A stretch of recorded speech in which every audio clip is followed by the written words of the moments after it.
위원장님, 이번에는 최근 이제 요즘 대두되고 있는 고물가 네. 시대에 대해서 한번 얘기를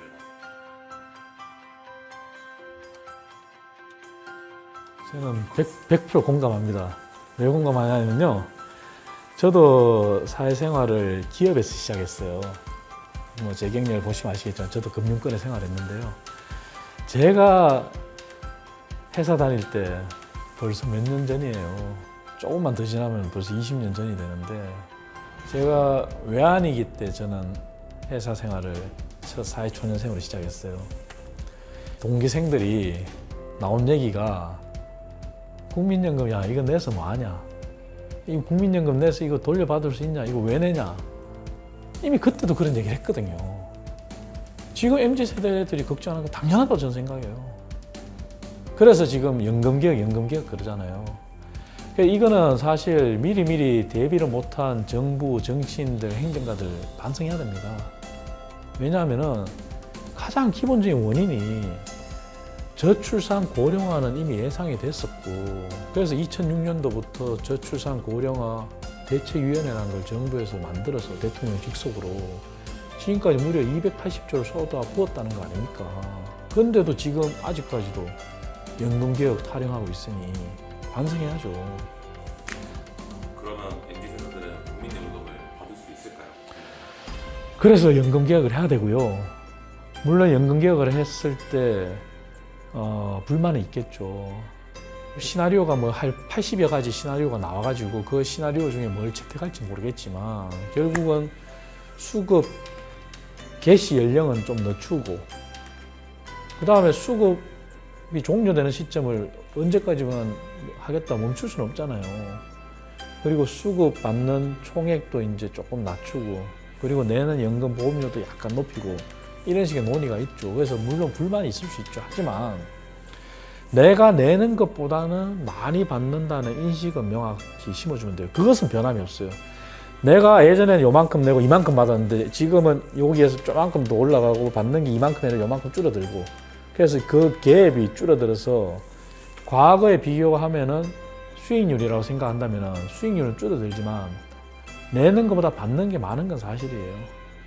그러한 불안감을 해소해주고, 못 받는 일은 없을 거예요. 저도 예전에 그런 걱정을 했지만, 제가 이제 공직에도 있어 보고, 학교 교수도 해보고, 지금 이제 정치인으로서 활동을 해보니 못 받는 일이 있진 않아요. 그래서 그런 불안감만 해소해드리면 될 것 같아요. 조금 비슷한 미래 세대가 안정적으로 이런 공적 연금들을 좀 수령할 수 있도록 하기 위해서는 어떤 정책이 좀 필요한지 말씀해 주시면 좋을 것 같아요.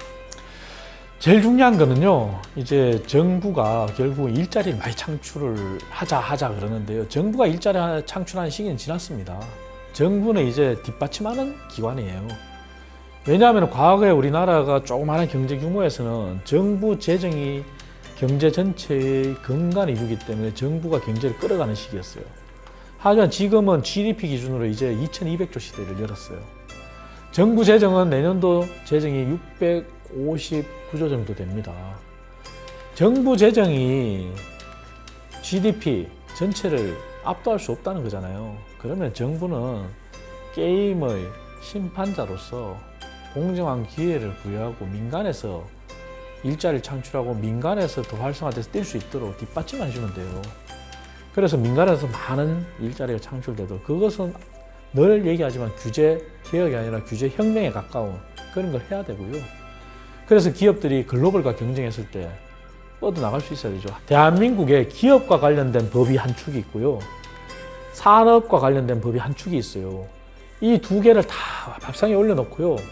전부 다 믹스시켜서요. 과감하게 법을 없애버려야 돼요. 너무나 법이 많아요, 지금은. 기업을 하려고 해도 A법을 피해가면 B법에 걸리고, B법을 피해가면 또 C법에 걸리고, 이걸 피해가면 또 시행령이 있고, 이걸 피해가면 또 지자체 조례가, 법안을 넘어서는 조례가 존재해요. 그게 대표적인 게 서울시 과거 박원순 고인이 되셨지만 박원순 전 시장 때예요. 건축 관련된 규제인데요. 서울 시내만 존재하는 조례가 있었어요. 2종 주거지역의 7층 규제라는. 그러니까 말도 안 되는 그런 규제들이 있었어요. 그래서 그런 것들을 과감히 없애야 돼요. 그렇기 위해서 저는 얘기하잖아요. 제가 인터뷰 때도 얘기하지만 법을 이제는 밥상에 올려놓고 법을 대해부해서 이미 소멸된 법들, 사장이 됐는데 존재하는 법들, 무늬만 존재하는 거죠. 그리고 중복되는 법들.